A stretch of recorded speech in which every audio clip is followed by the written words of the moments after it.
Good afternoon, guys. So, another new location for today's video.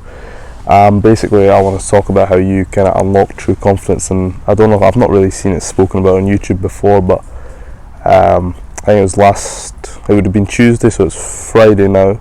I was speaking to a mental skills coach to do with rugby and stuff, and just trying to figure out why I'm not getting in the right mindset to train and play and perform at the highest level and stuff. And he brought up this point about self-efficacy.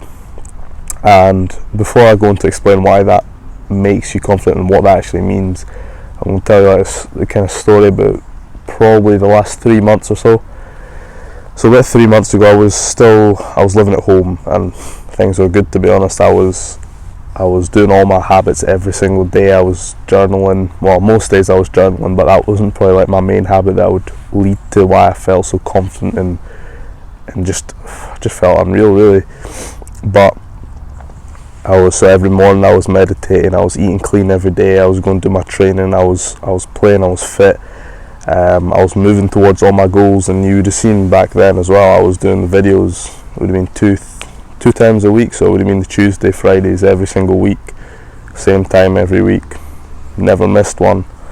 But kind of as the months progressed, and I'll explain why that's happened, things didn't kind of pan out the same, and I could even feel when I was having conversation, my social skills were getting better. I was, I had this really feeling that I've never had before of just complete confidence in everything.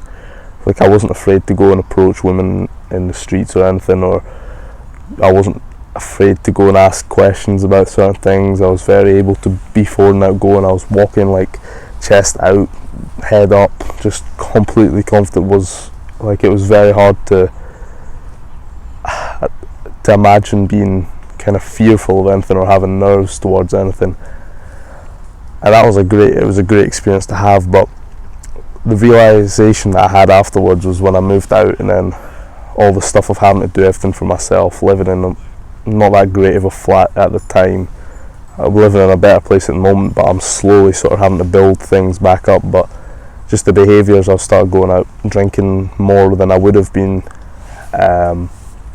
probably staying up later than I would have been in front of the TV more, and all that. Like, it's small, like incremental things that you don't actually realise are making that much of a difference at the time, but over sort of weeks and then into months, you keep building these bad, more negative habits, and you start increasing the time you spend on them and decreasing the amount of time you spend on your good habits. I started noticing that I was getting more anxious about things. I started noticing I was more nervous when I seen like a girl that I wanted to go speak to if I was out or something, and it was just really like a disheartening feel. Like, probably the lowest my mental health has been since when I broke up with my girlfriend, but it was probably not even half as bad as it was then. But it's just that low feeling of knowing that I'm not living optimally, not living to my potential. And it was just very, almost heartbreaking, I would say, to see that what I experienced, that height of confidence of putting all the good habits together and being the best version of myself, and knowing that I'm doing the right things every single day towards my goal, to then picking up like the nicotine addiction stuff and going out drinking more often, going out more often, not being able to train at the same intent because I'm working as well now, so that takes up a large chunk of time. And it was then when I spoke to my mental skills coach, and we were speaking about all this stuff and how I've kind of slipped off the good habits and went more towards bad habits. And he brought up this point of self-efficacy, and that basically means it's kind of like the reputation you have with yourself. So, like, you know that you've done the right things, so you're confident going into, and he was relating it towards performance, but I realised then, it kind of clicked to me that is like the key to confidence. You have to, it's not something that just like you flick a switch and it's there. It's something that you have to build over a period of time.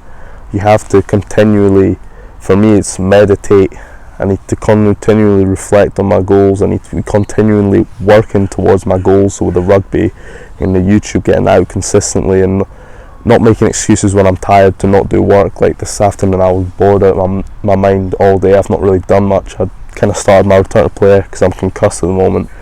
So I was in the gym doing a bit of stuff, and that was like the only task I had to do, so I would have been just sitting around TV and watching all day, but instead I came out and found this pretty decent place, nice wee park here, and decided I'm going to do some work and get some videos recorded. And it's sort of like I'm trying to build these things back up where I just like my energy's a lot less now because of these bad habits of not getting as much sleep, because of drinking more, and alcohol's a depressant, and I've kind of realised why that's the case. And obviously it feels good at the time, you feel nice, and then it's just that continual use. It's like the hangover, you feel shit for the next day, but because I was doing it more often, that compounds, and then it's every day you start feeling like shit. And another thing was, I never really drank coffee every single day, but then all of a sudden I was drinking 1 or 2 cups of coffee a day, and that sort of, so let me switch it on, my shoulder's getting fucking tired. Drinking 1 or 2 cups a day and relying on that energy source, so when that led to all the caffeine crashes. And then even, I think it's the last 4 days, I haven't drank any caffeinated coffee, just decaf, and I've noticed I'm way more energetic, I'm way more alert, I'm not crashing, I feel more like a sort of natural energy that you get just from resting well and then eating well. And it's almost a weird that I kind of got. It just shows you like you can be doing these habits and doing really well for a period of time, and then it takes one change, like for me moving out the house, and then all of a sudden you're back to square one. You're looking for the easy comforts, the work doesn't seem as desirable, but it's about trying to working through that pain of trying to switch things back to where the good habits actually become more enjoyable than the bad habits. And for me, it's realising the value in the good habits. It leads to that wonderful confident feeling that I felt for probably like 2 months before everything started slipping downhill again. And that's basically the basis of this video. That I just wanted to tell that story, and why the true key to getting confidence, like that unshakable confidence, is self-efficacy. You need to be doing good things in your life constantly and build that up over a period of time, and you'll feel unbelievable just out of that.